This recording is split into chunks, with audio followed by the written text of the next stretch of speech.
بسم الله الرحمن الرحيم اللهم صل على محمد وآل محمد.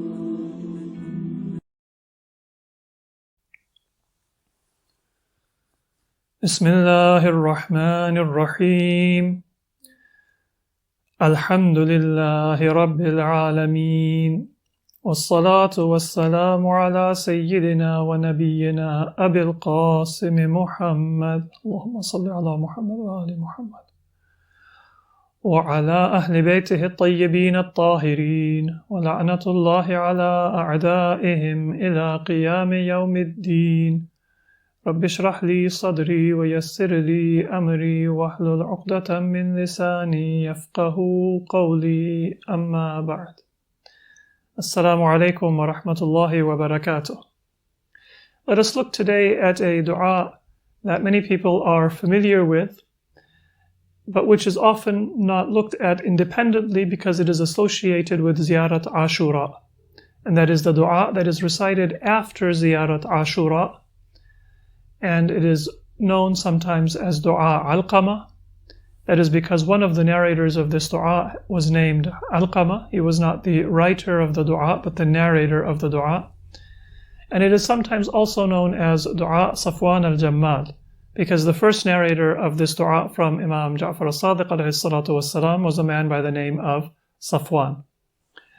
So with these various names, dua Alqamah, dua Safwan, or the dua after Ziyarat Ashura, we have one of the powerful and beautiful du'as of Ahlul Bayt alayhimus salatu wassalam.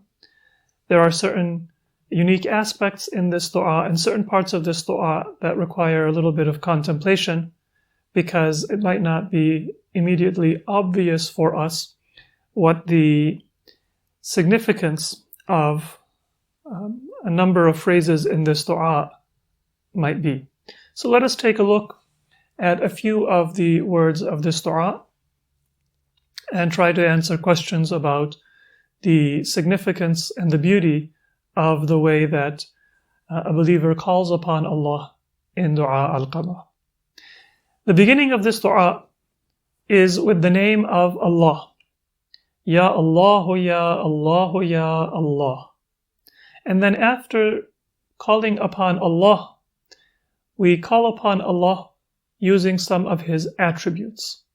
And different du'as, they use different attributes of Allah. Some of them speak of the attributes of creation and grandeur and beauty or gratitude for the blessings that Allah subhanahu wa ta'ala has given us. In dua Alqamah, we speak of the attributes of Allah coming to the aid of those who are in adversity. And that might be partially because this dua is to be recited after Ziyarat Ashura, which reminds us of the greatest adversity and calamity that befell Ahlul Bayt alayhimus salam and that befell humanity, which was the sacrifice and the martyrdom of Imam Hasan alayhi salam and his companions and family members, and then the captivity of their survivors after Karbala. So that great adversity, the dua which is recited after it, reminds us that Allah is the one who comes to our aid in those difficult times. And that is a form of healing after the intensity of what we speak of and remember in Ziyarat Ashura. And it also might be because Ziyarat Ashura calls us to follow the path of Imam Hussein. And just as Imam Hussein was opposed not because of who he was, but because of the path that he was on, because of the values that he upheld, because of the danger that his message posed towards those who had an interest in evil and injustice. If we follow Imam Hussein alayhi salam, to the extent that we follow his path, we too will invite the animosity and maybe the aggression of those who are opposed to the message of Imam Hussein. Therefore, we are also asking Allah to give us the strength and the assistance in the adversity that we will experience, insofar as we are following the path of Imam Hussein, because we are ana silmun liman salamakum wa harbun liman haramakum. I am making peace for the sake of the mission of Imam Hussein and Ahlul Bayt alayhimus salam. I am making war for the sake of the mission of Imam Hussein and Ahlul Bayt alayhimus salatu wassalam. And so, of course, I will invite to my own level, and not to the level of the Ma'asumin, but to my own level, I will invite the animosity of those who were the enemies and opponents of Ahlul Bayt themselves. And so Allah gives us that strength as consolation for the grief that we experience because of remembrance of Ahlul Bayt, and as consolation and strength for our own calamities that we might suffer in life. Ya mujiba da'watil muttarreen. Oh Allah, you are the one who answers the prayer of those who are in extreme adversity. Wa ya kashifa kurabil makrubin. And you are the one who removes the suffering of those who are in affliction. Ya ghiyath al-mustaghithin. O Allah, you are the one who assists those who ask for your assistance. Ya sarikh al-mustasrikhin. O Allah, you are the one who hears the call in the wilderness of those who are calling upon you and asking for your assistance. So these are attributes of Allah that speak about the presence of Allah and His assistance to those who are in need and call upon Him with a pure and sincere heart. After this, we have some of the attributes of Allah that are mentioned in the dua, which speak about the nature of dua itself. That Allah listens to us. Ya man huwa aqrabu ilayya min hablil warid. O you who are closer to me than my own arteries.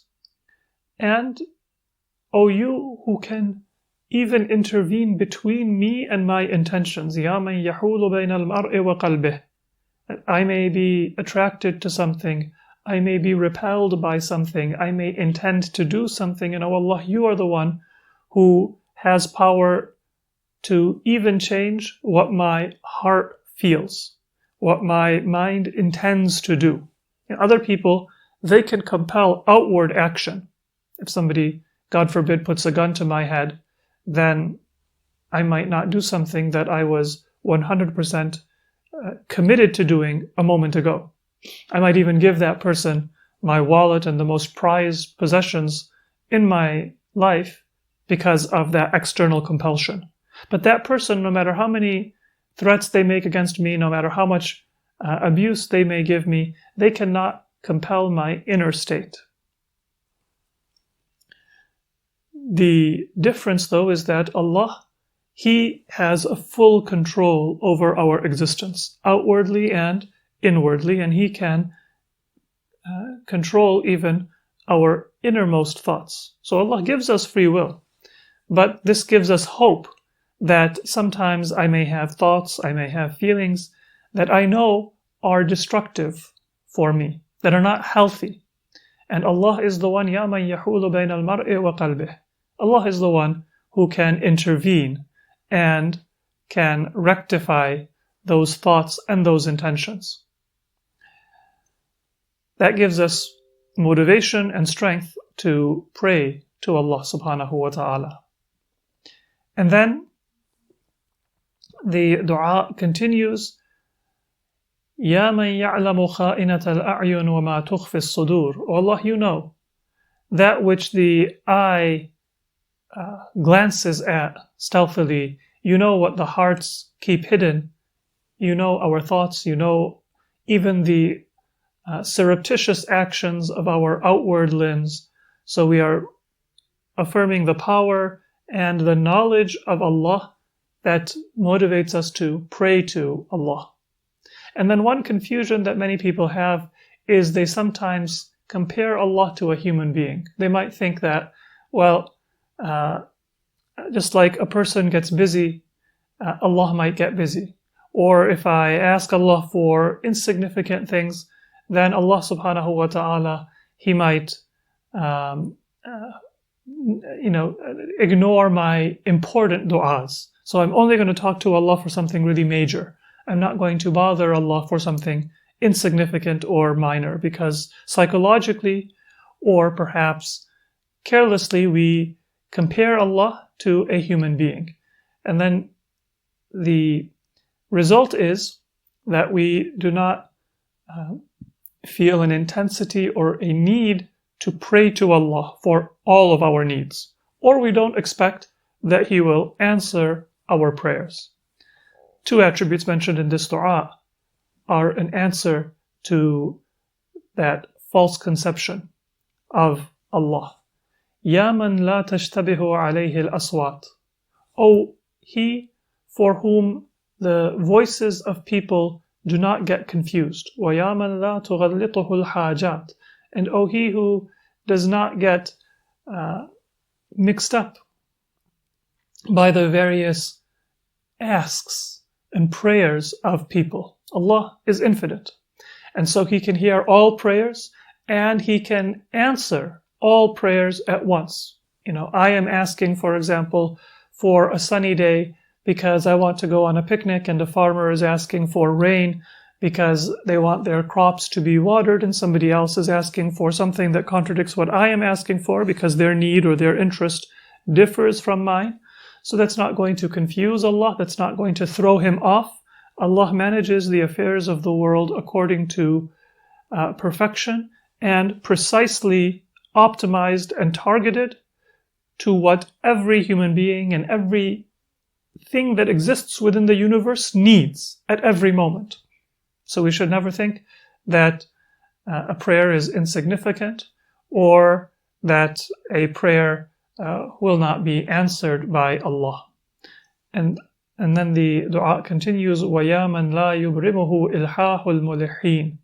Normally when a human being is asked repeatedly, or you insist with somebody, they get stubborn after a while, they get annoyed.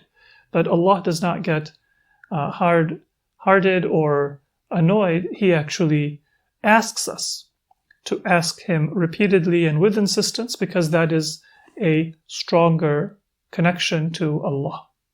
That is a stronger vulnerability before Allah, and that is a good thing, as long as it doesn't translate to becoming passive and not taking action.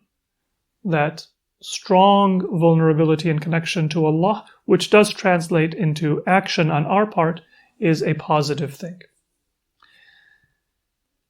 Now, to further our understanding of the value of praying to Allah, we have other attributes mentioned in the dua.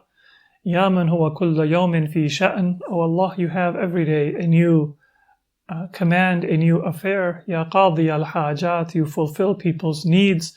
Ya munaffis al-kurubat, you give ease after suffering. Ya mu'ti as-su'ulat, you grant people what they ask for. Ya wali al-raghabat, what people want, you are the one who takes charge to grant them what they are looking for. Ya kafi al-muhimmat, you are sufficient in taking care of those things that concern people or worry people. Ya man yakfi min kulli shay'in wa la yakfi minhu shay'un fis samawati wal ard. O Allah, you who are sufficient from all other causes, and none in heavens and earth are sufficient in place of you. O Allah, we are asking you now, entirely dependent upon you, and not seeking the fulfillment of our needs or our prayers from any other source. Anything that we might do in our life is through and because of Allah and His command and His guidance, but not as a substitute for Allah. Then the dua turns to Ahlul Bayt and affirms our connection to Ahlul Bayt. That is the same thing as our connection to Allah. So because we have a connection to Allah, we have a sense of connection and obligation to those whom Allah has taught us are our teachers and the sources of the fulfillment of our religious and spiritual and even our material needs. And then we ask Allah for specific things in this dua. أسألك أن تصلي على محمد وآل محمد. So Allah, I ask you to send your salutations upon the Prophet and his progeny. وأن تكشف عني غمي وهمي وكربي. And O Allah, I ask you to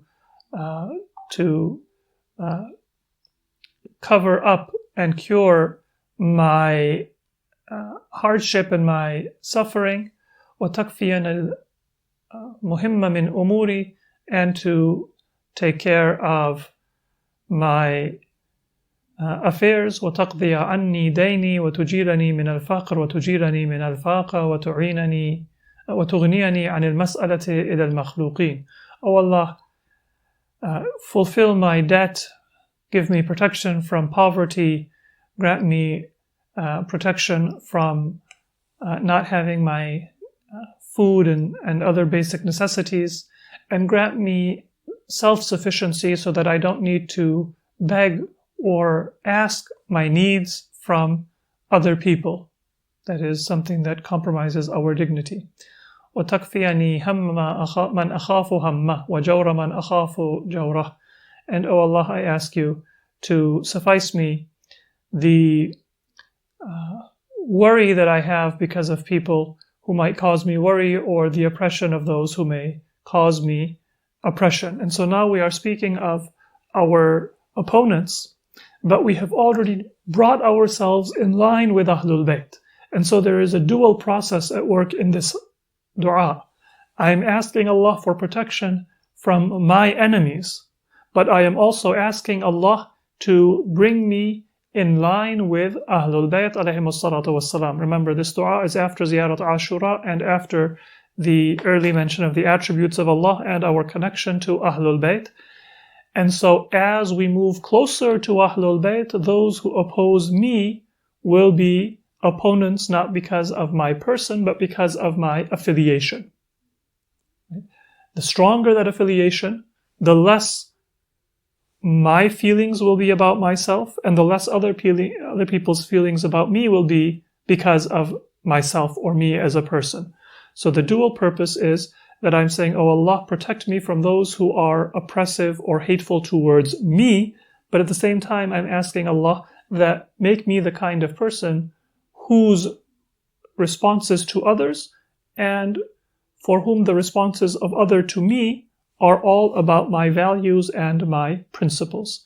And that's an important point, because there is a harsh kind of prayer in this dua against our enemies. And that harshness might not make a lot of sense if it's just my personal animosities. It's somebody who is rude to me, then I might pray one way. But somebody who is opposed to me in my capacity as a follower of Ahlul Bayt, then I will respond to that differently. So right now, for example, if somebody insults me as an individual, then it might be advisable in most contexts to forgive that person and show kindness to that person. But if somebody insults my family and causes them fear, then that same forgiveness might be an injustice, because there is another person whose rights are involved. Similarly, when it comes to our religion and our values, I have to maintain the interests of my religion and my values, and not just my personal interests. I can't forgive on behalf of my friends or my family. I can't forgive on behalf of God.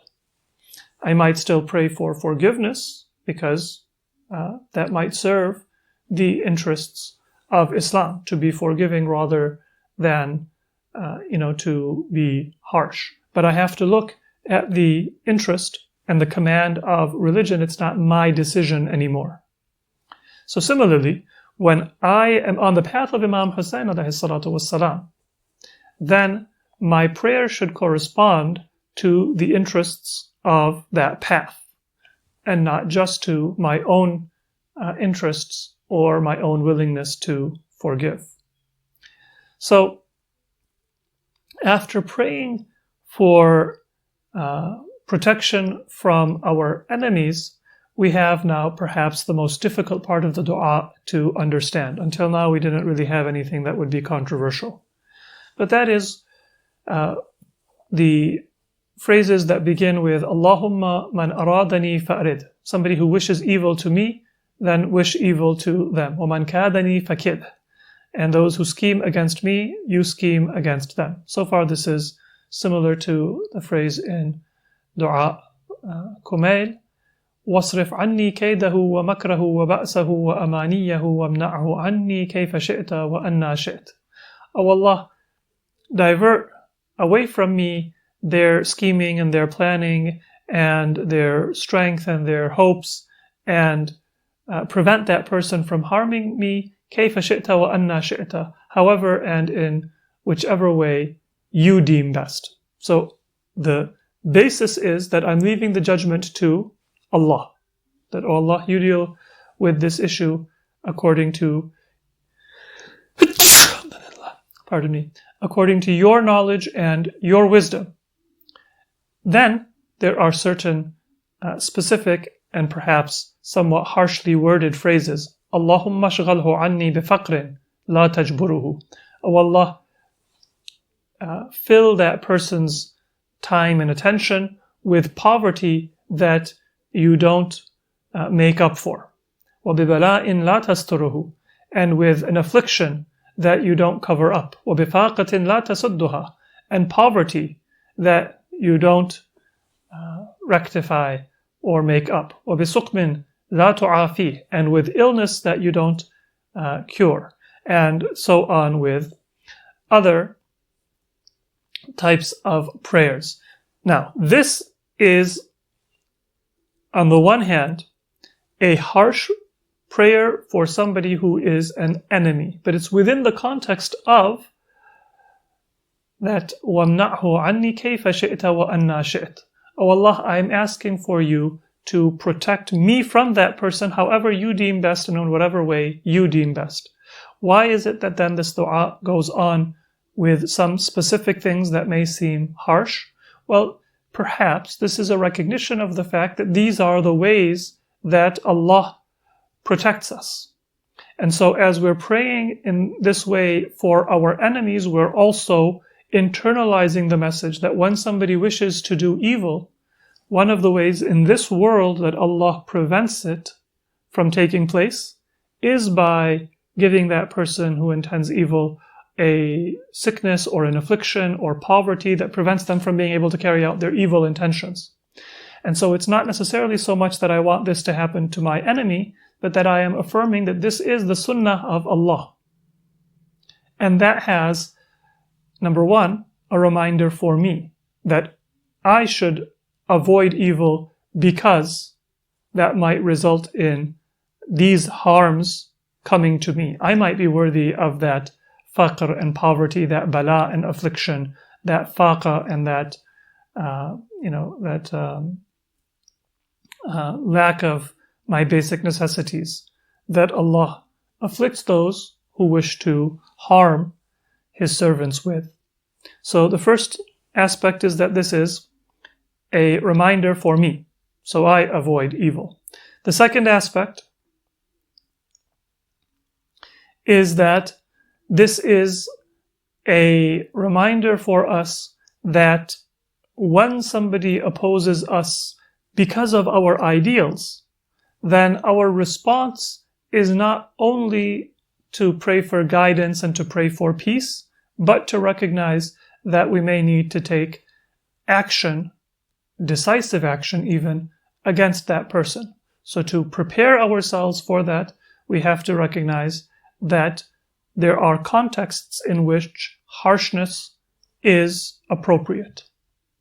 And I will not be mentally and spiritually ready for warfare or for decisive action against an enemy if my only prayer and thinking until that point is for peace.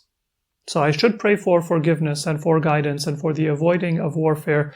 Imam Ali did that right until the battle started in Siffin. Imam Hussein did that right until the battle started in Karbala. Of course, I have to do that. But I should also recognize, at least in theory, that I should be ready for decisive action. So this might be preparing us mentally for that truth and for that reality.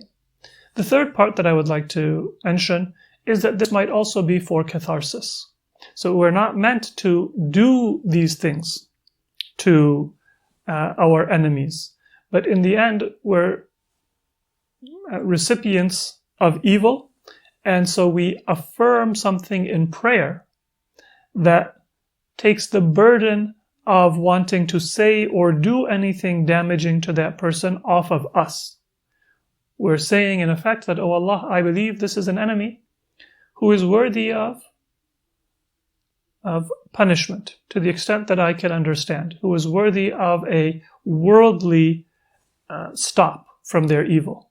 Just like Prophet Nuh in the Quran, he prayed for the punishment of his people, not because he was impatient, but because according to what Allah had taught Nuh, that was the time when he should pray for Allah to deal justly with his people. And that gives us a catharsis, and it then prevents us actually from acting or speaking in a negative way. And the context of that is that we are concluding this whole series, فَأَسْأَلُكَ يَا اللَّهُ يَا اللَّهُ يَا اللَّهُ بحق محمد وآل محمد أن تصلي على محمد وآل محمد وأن تكشف عني غمي وهمي وكربي في مقامي هذا كما كشفت عن نبيك. So we're asking Allah to deal with these difficulties that we have, just as He did with the Prophet. And the Prophet and Ahlul Bayt, they didn't speak or act in a harsh way to try to make other people poor or make other people sick. They recognized that that is a wisdom that Allah had. He afflicted the people of previous prophets. He afflicted the people of Fir'aun with various afflictions in His wisdom. We pray to Allah that He applies that wisdom when it's needed in our time, but we don't act in a negative way. So the conclusion where we say that, oh Allah, we want you to treat us like you did treat Ahlul Bayt alayhimus salatu wassalam, فَاكْشِفْ عَنِّي كَمَا كَشَفْتَ عَنْهُ وَفَرِّجْ عَنِّي كَمَا فَرَّجْتَ عَنْهُ. Help me and solve my problems like you did for Ahlul Bayt. That tells us that we are affirming our ethical obligation in how we act and speak with other people. And there's a very beautiful part of this dua that I would just like to mention, and that is where we say to Allah, Allahumma ahyini hayata Muhammadin sallallahu alayhi wa alihi wa dhurriyyatih. O Allah, give me the life of the Prophet and his progeny, wa amitni mamatahum, and the death of the Prophet and his progeny, wa tawaffani ala millatihim, give me death on their path, wahshurni fi zumratihim, and then raise me on the Day of Judgment amongst them, وَلَا تُفَرِّقْ بَيْنِي وَبَيْنَهُمْ طَرْفَةَ عَيْنٍ أَبَدًا فِي الدُّنْيَا وَالْآخِرَةِ. And O Allah, never separate me, even for the blink of an eye in this life and in the hereafter from them. So that was a little bit about Dua Alqamah. Let us briefly look at a few questions. The first question is, as hard as we might try, there always seems to be a mental picture that is conjured up when we think of Allah. Is this mental picture supposed to vanish the more we grow closer to Allah? Yes. So we should remember, Laysa kamithlihi shay, nothing is like Allah. And Allahu Akbar, Allah is bigger than for us to ever be able to understand or describe Him. Gradually, that mental picture will become less and less like a human form, and we will understand the infinity of Allah, but we can never fully understand that, and so we will always be unable to fully understand Allah. There's a question, can I have a pet turtle? Will it have any negative impact on my spirituality? It is not haram. We should not take a pet in a way that is cruel to an animal outside of their natural habitat. But if there is no cruelty involved, and we are not going to become najis or squander or waste our resources or time unreasonably, then to have a pet is not a problem. So having a pet turtle, if it doesn't cause those issues, that would be fine. And I believe that we are out of time. We have a few more questions, inshallah, that will be left for a future session. Wassalamu alaikum wa rahmatullahi wa barakatuh.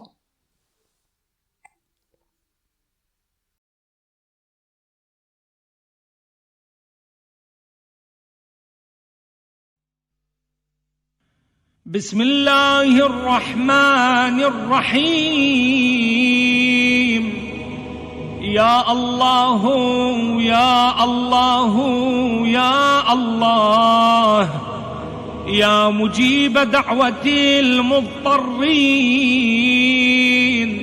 يا كاشف كرب المكروبين، يا غياث المستغيثين، يا صريخ المستصرخين، ويا من هو أقرب إلي من حبل الوريد، ويا من يحول بين المرء وقلبه، ويا من هو بالمنظر الأعلى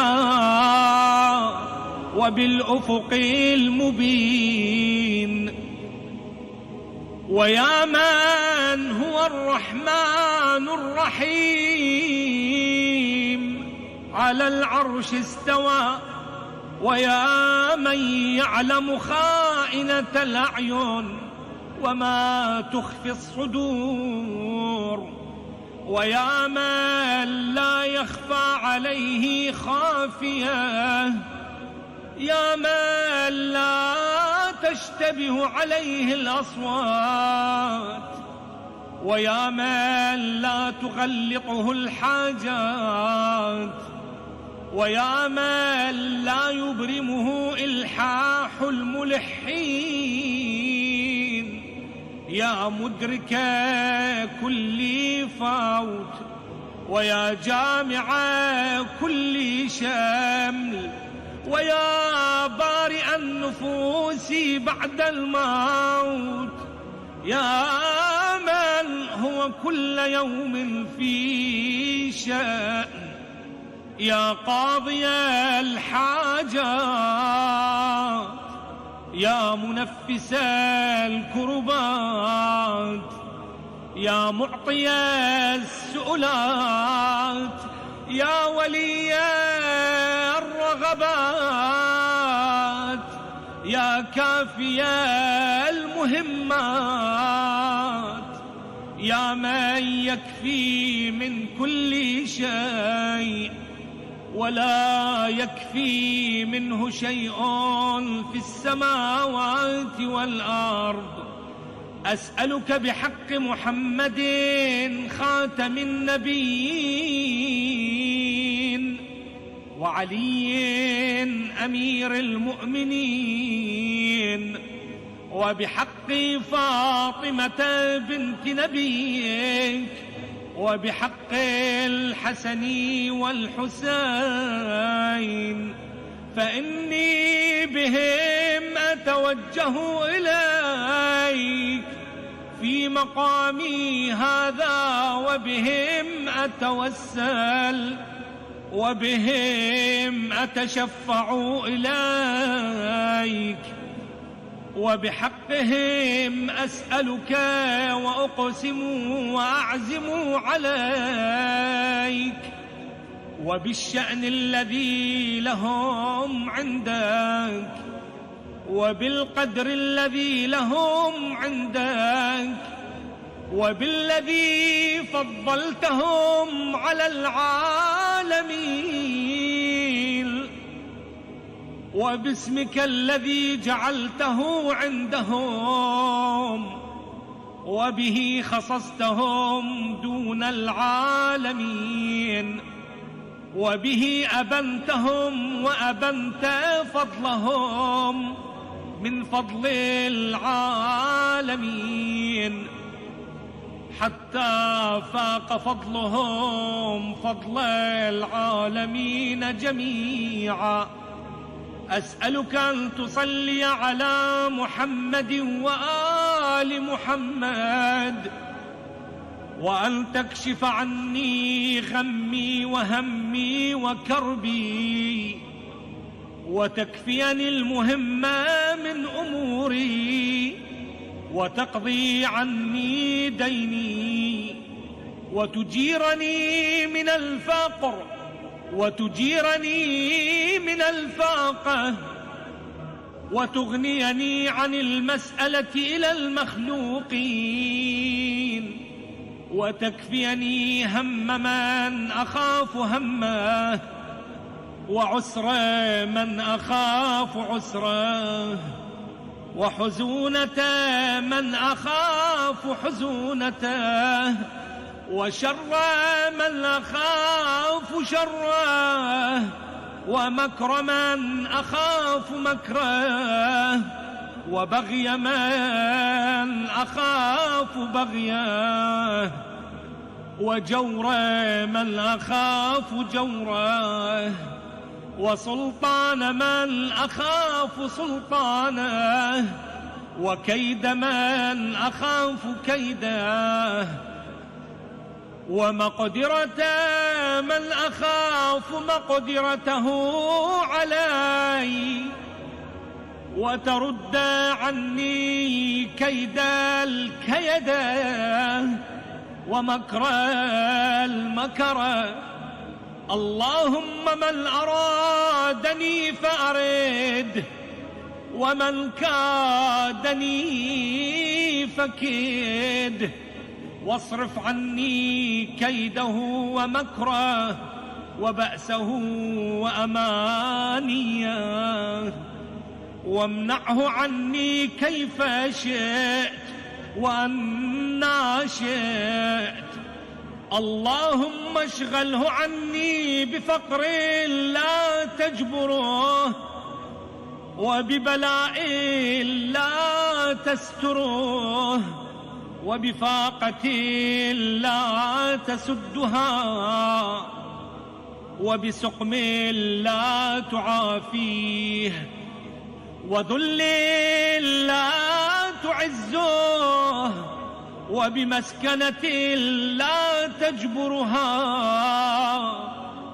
اللهم اضرب بالذل نصب عينيه، وأدخل عليه الفقر في منزله، والعلة والسقم في بدنه، حتى تشغله عني بشغل شاغل لا فراغ له، وأنسه ذكري كما أنسيته ذكرك، وخذ عني بسمعه وبصره ولسانه ويده ورجله وقلبه وجميع جوارحه، وأدخل عليه في جميع ذلك السقم،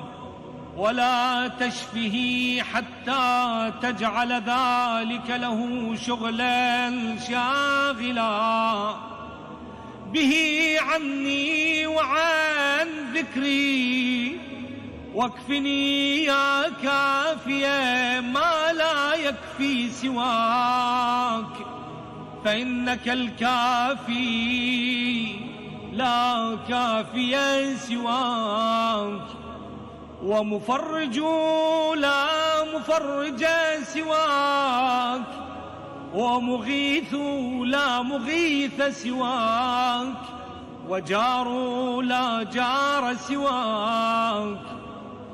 خاب من كان جاره سواك، ومغيثه سواك، ومفزعه إلى سواك، ومهربه إلى سواك، وملجأه إلى غيرك، وملجأه من مخلوق غيرك.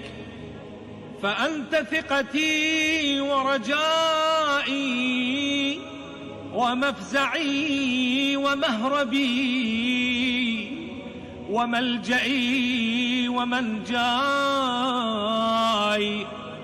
فبك أستفتح وبك أستنجح، وبمحمد وآل محمد أتوجه إليك.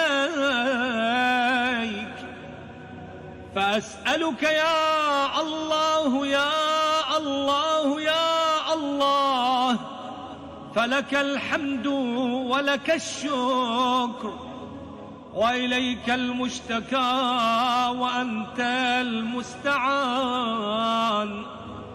فأسألك يا الله يا الله يا الله بحق محمد وآل محمد أن تصلي على محمد وآل محمد، وأن تكشف عني غمي وهمي وكربي في مقامي هذا، كما كشفت عن نبيك همه وغمه وكربه، وكفيته هول عدوه، فاكشف عني كما كشفت عنه، وفرج عني كما فرجت عنه، واكفني كما كفيته، واصرف عني هول ما أخاف هوله، ومؤونة ما أخاف مؤونته، وهم ما أخاف همه، بلا مؤونة على نفسي من ذلك، واصرفني بقضاء حوائجي وكفايتي ما أهمني همه من أمر آخرتي ودنياي. يا أمير المؤمنين ويا أبا عبد الله، عليكم مني سلام الله أبدا ما بقيت وبقي الليل والنهار، ولا جعله الله آخر العهد من زيارتكما، ولا فرق الله بيني وبينكما.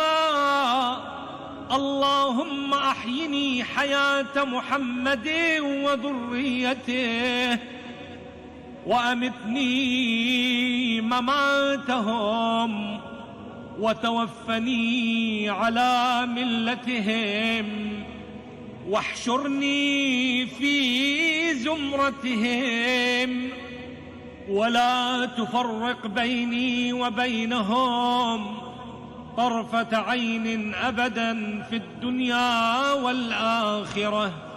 يا أمير المؤمنين ويا أبا عبد الله، أتيتكما زائرا ومتوسلا إلى الله ربي وربكما، ومتوجها إليه بكما، ومستشفعا بكما إلى الله تعالى في حاجتي هذه، فاشفعا لي، فإن لكما عند الله المقام المحمود والجاه الوجيه والمنزل الرفيع والوسيلة. إني أنقلب عنكما منتظرا لتنجز الحاجة وقضائها ونجاحها من الله بشفاعتكما لي إلى الله في ذلك، فلا أخيب ولا يكون منقلبي منقلبا خائبا خاسرا، بل يكون منقلبي منقلبا راجحا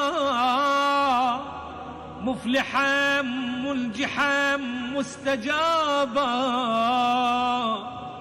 بقضاء جميع حوائجي وتشفعا لي إلى الله، انقلبت على ما شاء الله، ولا حول ولا قوة إلا بالله، مفوضا أمري إلى الله، ملجئا ظهري إلى الله، متوكلا على الله، وأقول حسبي الله وكفى،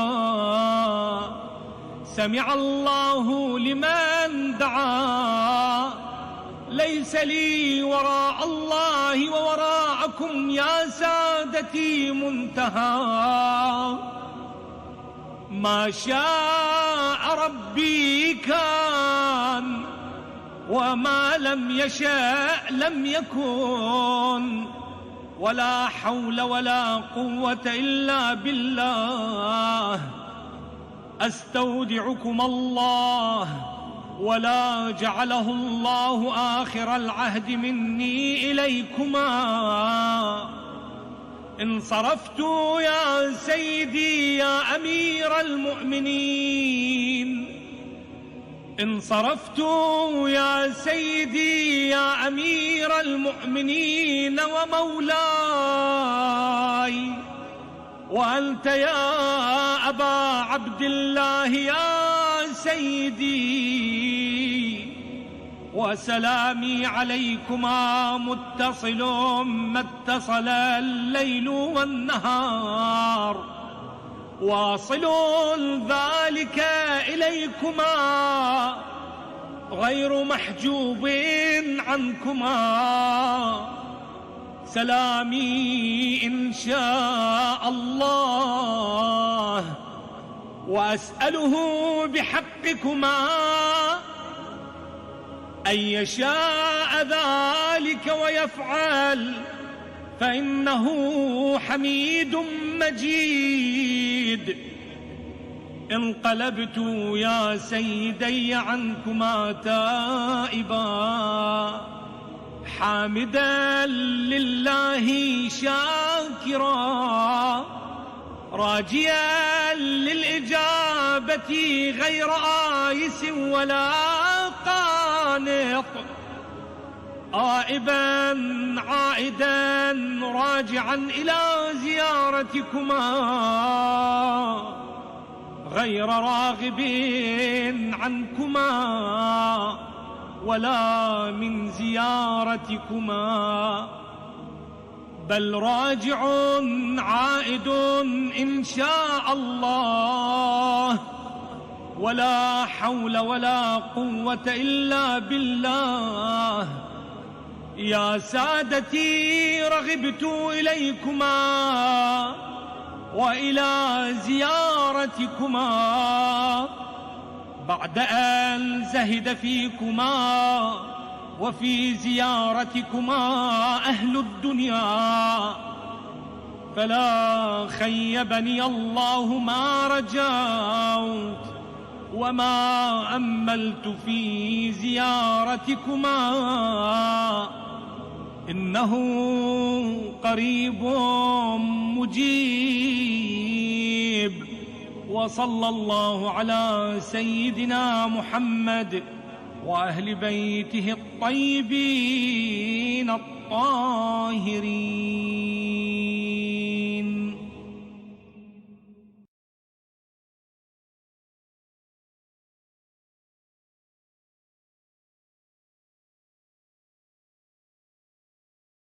لا حول ولا قوة إلا بالله العلي العظيم. اللهم صل على محمد وآل محمد. ونتوجه إليك ونحن بجوار المولى أمير المؤمنين، وننادي عليا، نادي عليا مظهر العجائب، تجده عونا لك في النوائب، وكل هم وغم سينجلي بولايتك يا علي يا علي يا علي.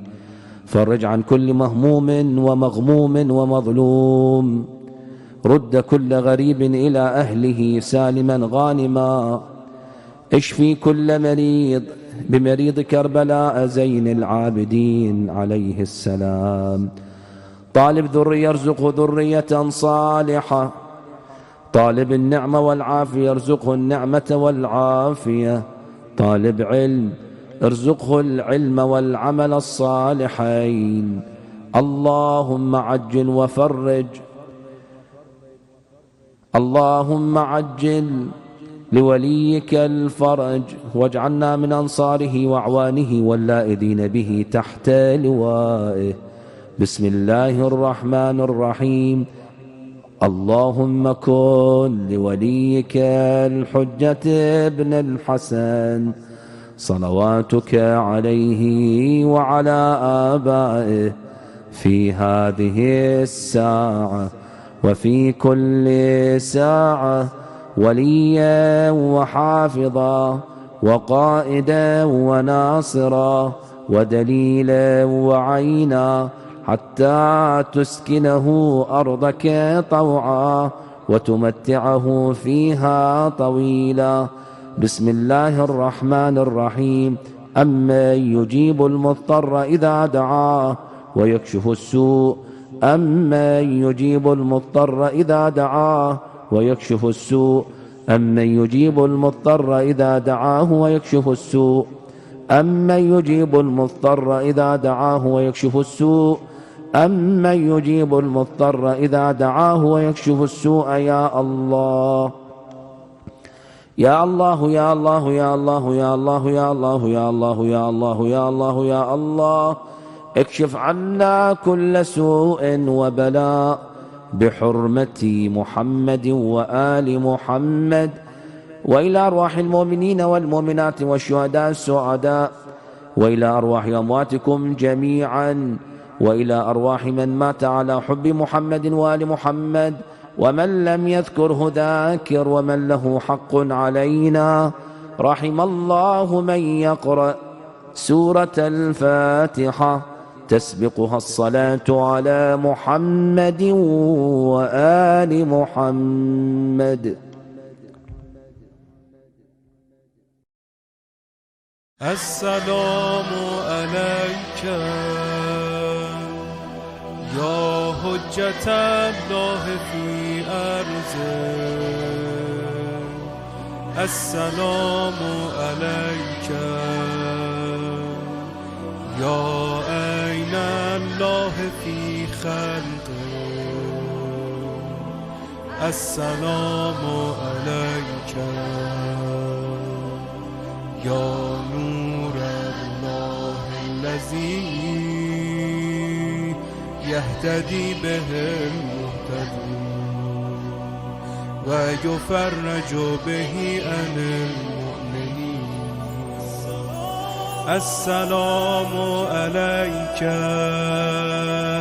أيها المهذب الخائف، السلام عليك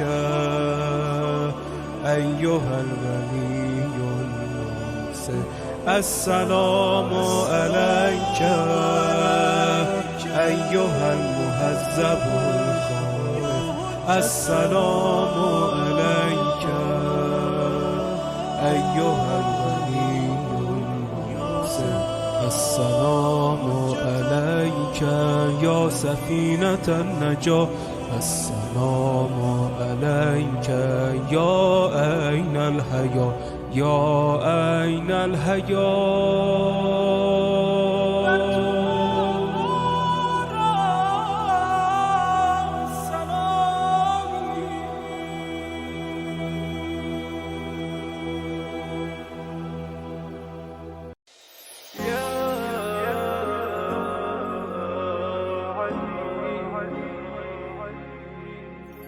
نادي علي المظهر العجائب، تجده عونا لك في النوائب، تجده عونا لك في النوائب. كل هم وغم سينجلي